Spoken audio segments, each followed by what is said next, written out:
Today we are going to start the first class of class 6 AMU entrance series. इस video में हम करेंगे reproduction in plants. Okay, so what is reproduction in plants?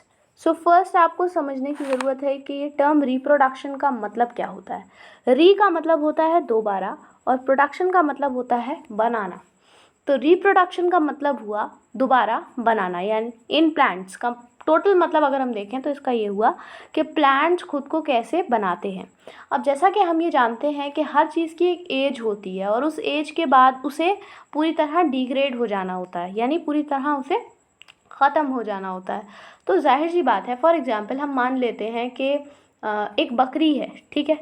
अब बकरी है तो वो पैदा होगी, फिर वो बड़ी होगी, ठीक है, और फिर उसकी मरने की एज आ जाएगी, ठीक, यानी वो बूढ़ी हो जाएगी.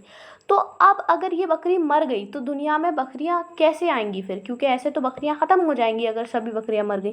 तो इस तरीके से कैसे वो बकरी मेंटेन करेगी कि उसके बाद भी इस दुनिया में बकरियां रहें, इसी को कहते हैं हम रिप्रोडक्शन.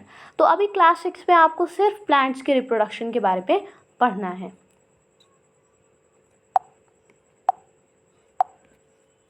ओके, पहला पॉइंट यहाँ पर ये है, all the living things produce their own kind, this is called reproduction.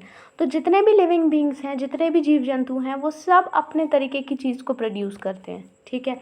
अपने जैसी दिखने वाली चीज़ों को प्रोड्यूस करते हैं. जैसे बकरी है तो वो बकरी ही प्रोड्यूस कर सकती है.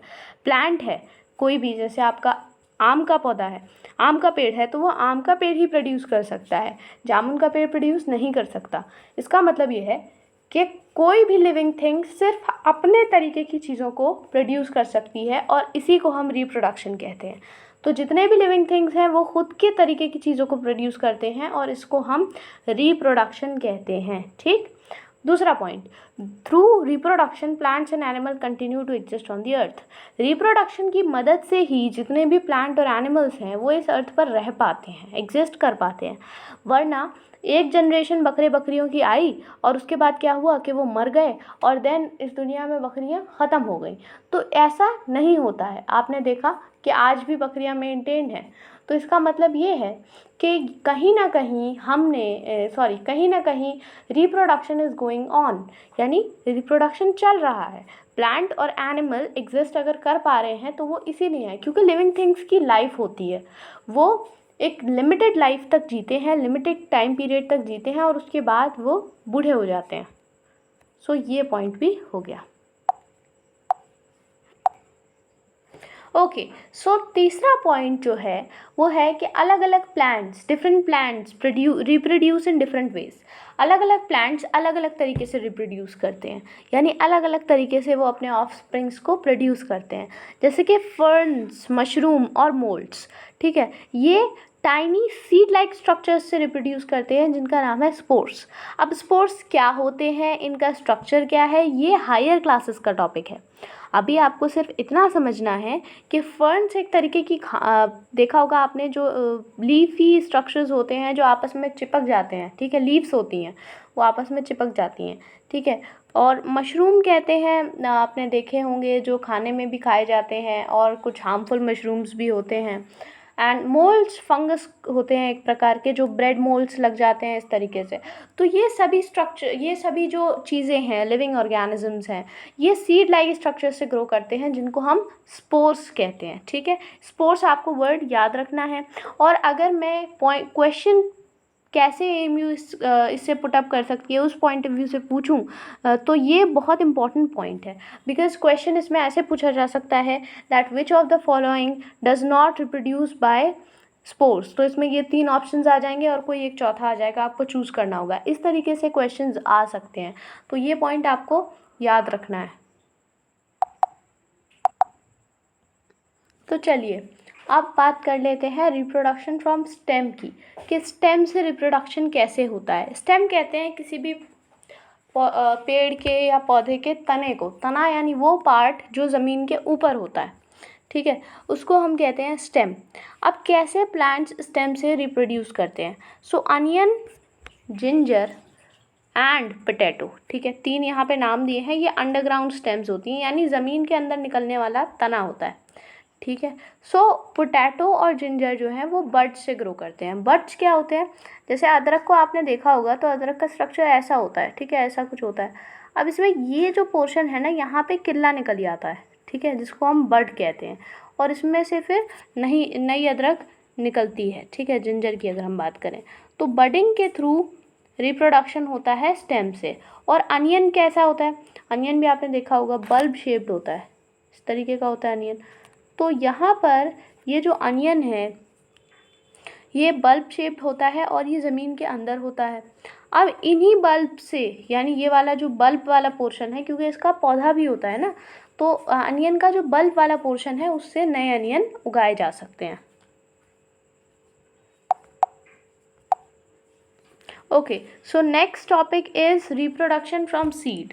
अब सीड से रिप्रोडक्शन कैसे होता है, ये तो हमने देख लिया कि भाई स्टेम से कैसे होता है, सीड से कैसे होता है। सो सीड से जर्मिनेशन, सबसे पहले यहाँ पे एक टर्म है जर्मिनेशन।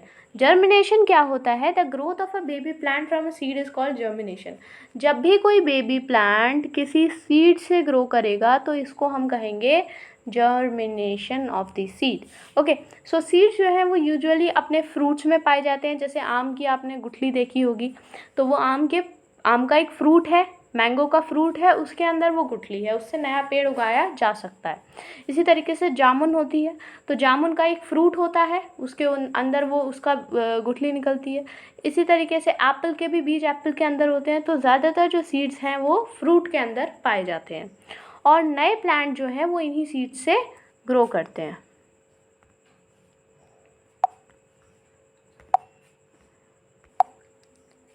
चलिए अब हम बात करते हैं डिस्पर्जल ऑफ सीड्स की, कि अब सीड तो हमें फ्रूट के अंदर मिल गया, बट अब इसका डिस्पर्जल कैसे होगा।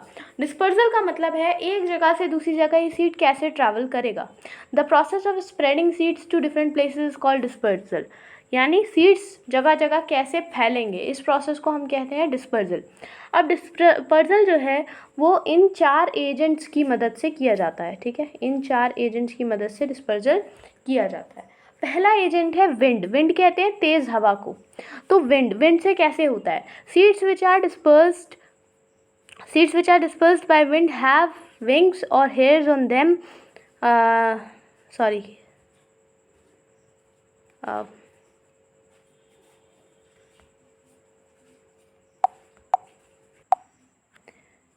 ये जो वर्ड है ये मदार सीड है, ठीक है, मदार सीड है ये word, MADAR। It was wrongly typed. Okay, so यहाँ पर हम देखते हैं कि वो सीड्स जिनके पास या तो विंग्स हों या उनकी बॉडी पर हेयर्स हों, ठीक है, उनकी बॉडी पर बाल हों। कुछ सीड्स ऐसे होते हैं जिनमें बारीक बारीक हेयर्स निकल रहे होते हैं, या कुछ सीड्स ऐसे होते हैं जिनके विंग्स भी होते हैं, मतलब उड़ने की क्षमता रखते हो, क्योंकि उड़ वही चीज़ पाएगी जो थोड़ी हल्की हो, लाइट वेटेड हो, ठीक है, आम की गुठली उड़ नहीं पाएगी, ठीक है। सो इस तरीके से जो बीज हल्के होते हैं, जिनके हेयर्स होते हैं, वो विंड डिस्पर्स कर देती है, एक जगह से दूसरी जगह पहुंचा देती है। इसी तरीके से वाटर भी जो है, जैसे कि आप कोकोनट की बात करें तो कोकोनट का जो आउटर कोट है, यानी बाहरी जो हिस्सा है, वो बड़ा ही मतलब वो पानी में उसको फ्लोट करने में मदद करता है, ठीक है, वाटर में फ्लो करने में उसको मदद करता है कोकोनट को। तो कोकोनट टाइप के जितने भी फ्रूट्स हैं वो एक जगह से दूसरी जगह वाटर की मदद से जाते हैं। तीसरा पार्ट है एनिमल भी कभी कभी एज अ एजेंट काम करते हैं प्लांट्स के सीड्स को एक जगह से दूसरी जगह ले जाने में।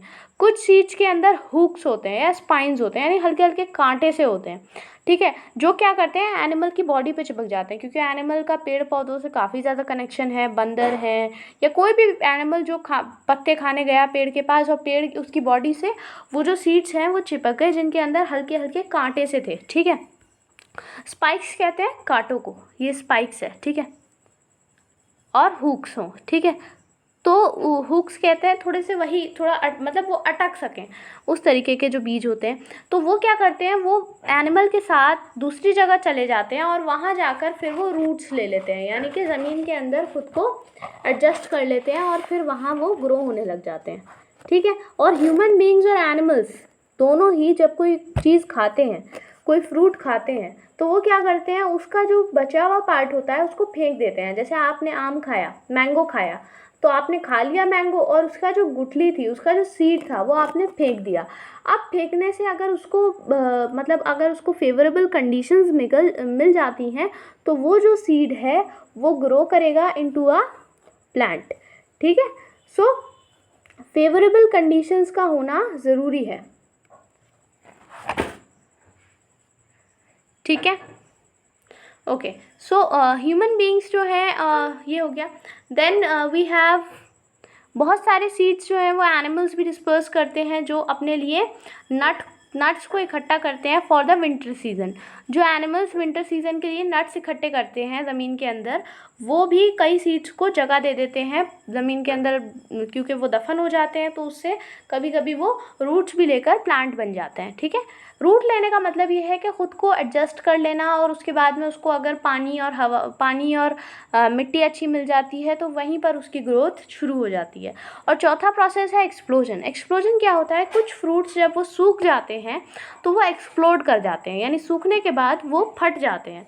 अब ये जो फोर्स ऑफ एक्सप्लोजन है, यानी इतनी कोई भी चीज़ जब फटती है, जैसे आप दिवाली के जो पटाखे होते हैं अगर आपने देखे हैं, तो वो जब फटते हैं तो उनका जो ट्रैश है, यानी उनका जो कूड़ा है या जो फट के जो पार्ट्स गिरे वो दूर दूर जाकर गिरते हैं। ठीक है, ज़्यादा दूर नहीं बट दूर तो जाते हैं। इसी तरीके से जब ये बीज जो सूख चुका है या जो फल है वो सूख चुका है, जब वो फटेगा तो उसमें से जो सीड्स हैं वो अलग अलग डायरेक्शंस में जाते हैं, क्योंकि फटने की फोर्स से वो उनको एक स्पीड मिल जाती है, तो वो फिर एक जगह से दूसरी जगह चले जाते हैं। ऐसे पी सीड्स हैं, ऑनेस्टी सीड्स हैं, ये एक्सप्लोजन के प्रोसेस से डिस्पर्स होते हैं। फिर अगला है different condition for the proper growth of different plants. अलग अलग प्लांट्स की प्रॉपर ग्रोथ के लिए कौन कौन सी डिफरेंट कंडीशंस हैं। सो पहली चीज़ तो ये है कि वेजिटेबल्स जो है वो सबसे ज़्यादा उस सॉइल में अच्छे से ग्रो करेंगी जहाँ मिनरल्स काफ़ी ज़्यादा हों। ठीक है, सॉइल के अंदर मिनरल्स हों। मिनरल्स क्या होते हैं, मिनरल्स होते हैं जो किसी भी प्लांट, एनिमल या किसी भी लिविंग बीइंग के ग्रोथ के लिए ज़रूरी कंपोनेंट्स होते हैं। ठीक है, वो कहलाते हैं मिनरल्स। तो कोई भी सॉइल जो मिनरल रिच होगी वहाँ पर वेजिटेबल्स काफ़ी अच्छे से ग्रो करेंगी। अब जो वेजिटेबल्स हैं जैसे कि cabbage, peas, cauliflower, carrot, radish, इनको एक कूल क्लाइमेट की ज़रूरत होती है ताकि अच्छे से ग्रो कर सके। ठीक है, ओके। सो अगर आप इन सारी सब्जियों को देखें तो ये सर्दियों में ज़्यादा आती हैं। ठीक है, तो इनको एक कूल क्लाइमेट चाहिए for their growth winter season में। Okay, next is vegetables like brinjal, pumpkin, lady fingers need a warm climate. अब जैसे बैंगन है या आपका सीताफल है या भिंडी है, तो इन्हें जो है वो एक वार्म क्लाइमेट चाहिए, गर्म क्लाइमेट चाहिए, तो ये गर्म क्लाइमेट में ज़्यादा अच्छे से होती हैं। ये सब आप क्यों पढ़ रहे हैं, ताकि इनमें से कहीं से भी क्वेश्चन आ जाए तो आप उसे आंसर कर सकें। जैसे ये भी पूछा जा सकता है कि कूल क्लाइमेट की कौन सी वेजिटेबल है, वार्म क्लाइमेट की कौन सी वेजिटेबल है। इसलिए मेलन्स, वाटरमेलन्स और पोटैटोज़ और अनियंस, ये चार ऐसे हैं जो कि Sandy soil of river bed में ग्रो करते हैं। रिवर बेड क्या होती है, रिवर बेड कहते हैं उस जगह को जहाँ पर वो मिट्टी इकट्ठी हो जो एक नदी अपने साथ बहा कर लाती है। ठीक है, तो वो काफ़ी फर्टाइल होती है, वहाँ ग्रोथ बहुत अच्छी हमें मिल जाती है। तो रिवर बेड के सैंडी सॉइल के अंदर मेलन्स, वाटरमेलन्स, पोटैटोज़ और अनियंस जो हैं वो बेस्ट तरीके से ग्रो करते हैं। नेक्स्ट है पैडी। पैडी जो है वो वेट और क्लेई सॉइल में ग्रो करती है। Okay, so what is paddy. Paddy कहते हैं चावल को। ठीक है, चावल की खेती को पैडी कहते हैं। तो पैडी यानी चावल की खेती को वेट और क्लेई सॉइल चाहिए होती है, यानी वो सॉइल जो गीली हो, अच्छे से पानी जिसमें भरपूर हो, वहाँ पर चावल जो है वो बहुत अच्छे से ग्रो करता है। और चावल को काफ़ी ज़्यादा पानी चाहिए होता है। ठीक है, सो वेट और क्लेई सॉइल में चावल ग्रो करता है। ये आपको याद रखना है कि पैडी इज़ चावल, rice. Next is wheat grows best in well drain soil in the temperature region. Temperature region की जो वेल ड्रेन सॉइल होती है वहाँ पर व्हीट बहुत अच्छे से ग्रो करता है। ठीक है, यानी कि व्हीट को एक मॉडरेट टेम्परेचर चाहिए, मॉडरेट इरिगेशन लेवल चाहिए, यानी पानी भी उसको मॉडरेट लेवल का चाहिए। ठीक है, ना ज़्यादा चाहिए ना कम चाहिए। और टेम्परेचर रीजन जो है, यानी कि जहाँ टेम्परेचर समवॉट मतलब मीडियम टेम्परेचर हो, ना बहुत लो हो, ना मतलब एक मॉडरेट ये क्रॉप है। इसको ज़्यादा टेम्परेचर नहीं चाहिए, कम भी नहीं चाहिए, और इसको पानी भी वैसा ही चाहिए। और यहाँ जो सॉइल है ये बहुत वेल ड्रेन्ड होनी चाहिए, यानी पानी होना चाहिए, ऐसा नहीं है कि बिल्कुल बगैर पानी के ही ग्रो कर जाएगी। Next is cotton. कॉटन जो है वो ब्लैक लावा सॉइल में ग्रो करती है, और जूट जो है वो लाइट एलुवियल सॉइल में ग्रो करती है, हॉट और वेट क्लाइमेट में। ठीक है, हॉट एंड वेट कहते हैं जहाँ गर्म भी हो और गीला गीला क्लाइमेट भी हो। ठीक है, वहाँ पर जूट और कॉटन जो है वो ग्रो करती हैं, दो अलग अलग टाइप की सॉइल में। एक है ब्लैक लावा सॉइल और एक है जूट, जो कि लाइट एलुवियल सॉइल में ग्रो करती है। Next is T and coffee. T और कॉफ़ी जो है ये बहुत अच्छे से ग्रो करती है हिल स्लोप्स में। हिल स्लोप्स जो होती हैं, जैसे पहाड़ की जो कटिंग होती है ना, पहाड़ स्टीप्स में जो कटे हुए होते हैं, वहाँ पर ये बहुत अच्छे से ग्रो करती हैं पहाड़ियों पर, क्योंकि इनको बहुत ज़्यादा हीट चाहिए होती है और पानी चाहिए होता है, लेकिन पानी जो है वो इनकी जड़ों के पास ज़्यादा देर रुके नहीं। अब जाहिर सी बात है, अगर मैं ज़मीन पर पानी डालूंगी, ठीक है, तो पानी बहुत देर वहाँ रुका रहेगा। लेकिन अगर मैं स्लोप पर पानी डालूंगी, यानी अगर मैं टेढ़ी दीवार पर या कोई टेढ़ा मैं दीवार के सहारे कोई चीज़ खड़ी करूँ और उस पर पानी डालूँ, तो वो पानी बिल्कुल नहीं रुकेगा, वो फ़ौरन बह करके नीचे आ जाएगा। इसका मतलब ये है कि जो पहाड़ियाँ होती हैं वो थोड़ी सी स्टीप होती हैं, यानी थोड़ी टेढ़ी होती हैं। तो जब हम उन पर पानी डालते हैं तो पानी पौधों को मिल भी जाता है, और वो पानी उनकी जड़ों के पास ज़्यादा देर टिकता भी नहीं है। अगर इन्हीं क्रॉप्स को प्लेन्स में लगाया जाएगा तो ये ग्रो नहीं कर पाएंगी, क्योंकि वो पानी इनकी जड़ों के पास बहुत देर तक स्टे करेगा। नेक्स्ट,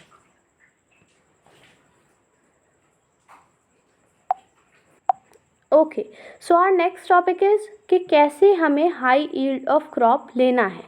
हाई यील्ड क्या होता है? यील्ड कहते हैं ग्रोथ को। ठीक है, यानी कितने हमें ज़्यादा यील्ड मिल रही है। जैसे मान लीजिए आपने किसी बिजनेस में 100 रुपये इन्वेस्ट करे और आपको उससे प्रॉफिट हो रहा है 100 रुपये का, तो यानी कि आपकी जो यील्ड है वो, आपका जो इन्वेस्टमेंट है वो डबल हो रहा है, बस इतनी आपकी यील्ड है।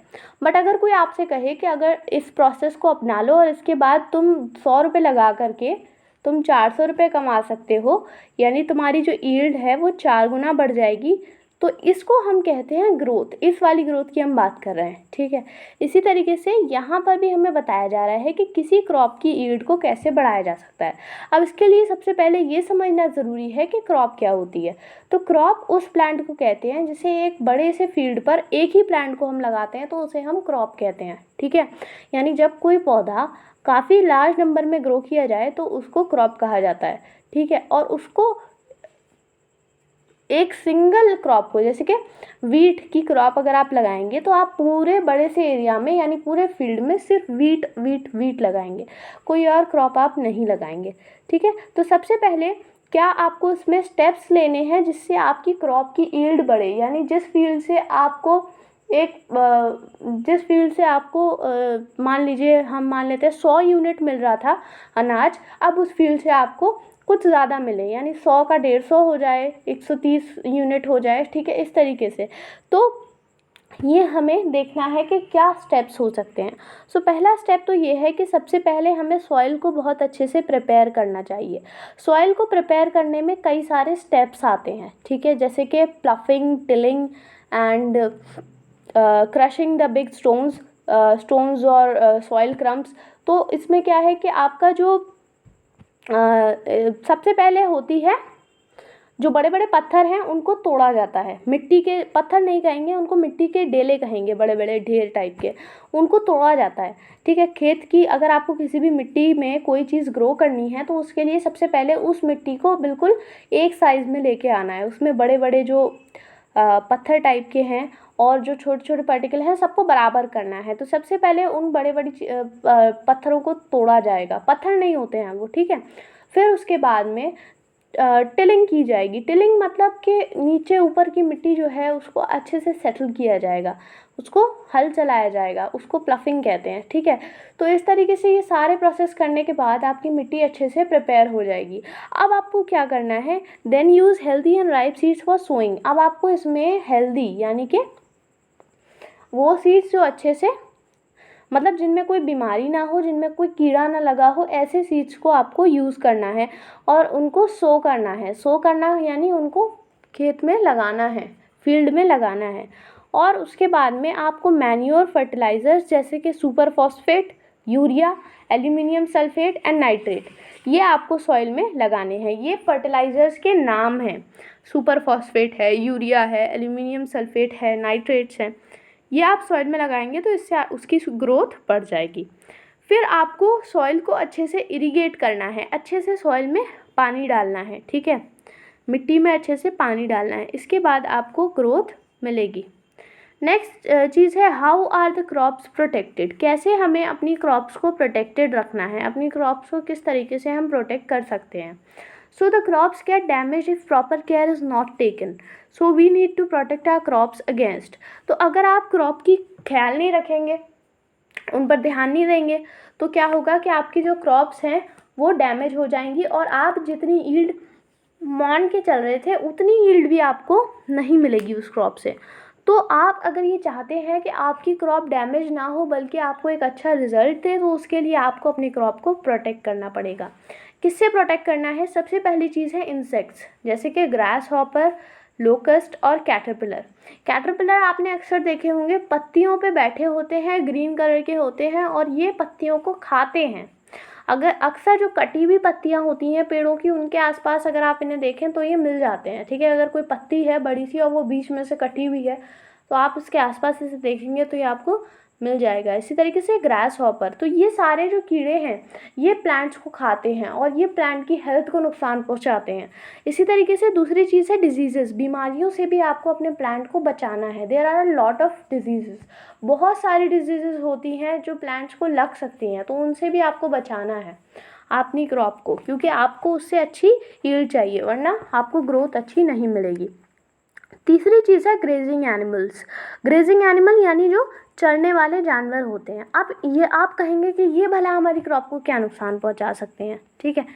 तो जैसे कि गोट्स, बफेलोज और काउस, तो ये नुकसान पहुंचाते हैं कि जब ये फील्ड से होकर गुजरते हैं तो इनके पैरों के नीचे बहुत सारे ऐसे छोटे छोटे पौधे जो अभी शायद ज़मीन से ज़रा बाहर ही निकले थे, ठीक है, या फिर जो काफ़ी बड़े भी हो गए थे, वो इनके पैरों के नीचे दब जाते हैं और इसकी वजह से वो पूरी तरह डैमेज हो जाते हैं।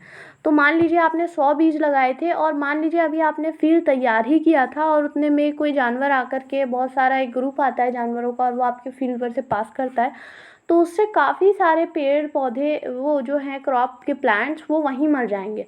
तो ये बहुत ज़रूरी है कि ग्रेजिंग एनिमल्स को फील्ड से दूर रखा जाए। Next is insecticides. क्या होते हैं इंसेक्टिसाइड? तो इंसेक्टिसाइड को पेड़ों पर छिड़का जाता है जिससे क्रॉप को बचाया जा सके इंसेक्ट से, जैसे कि ग्रास हॉपर है ना। इंसेक्ट कहते हैं छोटे छोटे जो कीड़े होते हैं, उनसे बचाया जा सके तो उनके लिए इंसेक्टिसाइड छिड़का जाता है। ऐसे ही होता है पेस्टिसाइड। पेस्टिसाइड होते हैं, ये भी कीड़े ही होते हैं और इनसे बचाने के लिए पेस्टिसाइड छिड़का जाता है। फिर आते हैं फंगीसाइड्स। फंगीसाइड्स कहते हैं जिनको क्रॉप्स पर छिड़का जाता है ताकि फंगस की ग्रोथ से प्लांट जो है वो आपका बच सके। फंगस कैसे एक्सप्लेन करें? फंगस जैसे ब्रेड के ऊपर जो आपकी फंगल इन्फेक्शन ग्रो हो जाता है उसे फंगस कहते हैं। मोल्ड्स आ जाते हैं कभी कभी, है ना। मॉइस्चर ज़्यादा होने की वजह से खाने पर भी, ऐसा आपने कोई सब्ज़ी बनाई और वो जो है वो बाहर रखी रह गई और बारिश का मौसम है तो होने के चांसेस ज़्यादा रहते हैं। तो प्लांट्स को फंगस से बचाने के लिए उस पर फंगीसाइड छिड़का जाता है। फिर नेक्स्ट आता है ग्रेजिंग एनिमल्स को आप प्रॉपर फेंसिंग के थ्रू अपने उससे बाहर रख सकते हैं अपने फील्ड से। प्रॉपर फेंसिंग क्या है? प्रॉपर फेंसिंग का मतलब है कि आप अपने फील्ड के चारों तरफ अच्छे से एक बाउंड्री क्रिएट करें ताकि वो जो एनिमल्स हैं वो आपके फील्ड में ना घुस पाएँ। Then next is birds. तो बर्ड्स को आप कैसे दूर रखेंगे? तो आप स्केयर क्रो लगा सकते हैं, उससे बर्ड्स जो हैं वो आपके फील्ड में नहीं घुसेंगी। बर्ड्स, स्केयर क्रो क्या होता है? जैसे कि वर्ड से ही हमें पता चला है, स्केयर क्रो, क्रो यानी कौवा, स्केयर यानी डराना। तो क्रो को डराने के लिए अक्सर आपने खेतों में देखा होगा, वो एक लकड़ी का और भूसे का बना के खड़ा कर देते हैं जो एक आदमी जैसा दिखाई देता है, ताकि जो क्रो है या चिड़िया है उसे लगे कि यहाँ पर कोई खड़ा है और वो फील्ड पर अटैक ना करे। So this is all for the video. अगर आपको वीडियो अच्छी लगी है और आप चाहते हैं कि मैं आगे इसे इम्प्रूव करूं और आप क्रैक करना चाहते हैं MU का क्लास 6 का एंट्रेंस, तो आप प्लीज़ सब्सक्राइब करें चैनल को। एंड अगर आपको कोई गलती लगी हो या कोई चीज़ समझ में ना आई हो तो आप प्लीज़ मुझे कमेंट्स में बताएं। Okay, I will try to improve it. And thank you very much for watching the video till the end. And एक क्वेश्चन आंसर सीरीज़ में और इसमें डालने वाली हूँ, जिसके अंदर हम कुछ एक्सपेक्टेड क्वेश्चंस की एक लिस्ट तैयार करेंगे और कुछ ऐसे क्वेश्चंस की लिस्ट तैयार करेंगे जो ऑलरेडी इस टॉपिक से आ चुके हैं AMU के एंट्रेंस में। सो अगर आप वो भी देखना चाहते हैं, सो आई थिंक 1 या 2 दिन में वो वीडियो भी मैं डाल दूँगी, सो आप वो भी देखिएगा। Okay, thank you for watching and हम इसके बाद के टॉपिक से आगे की वीडियो डालेंगे। Thanks a lot.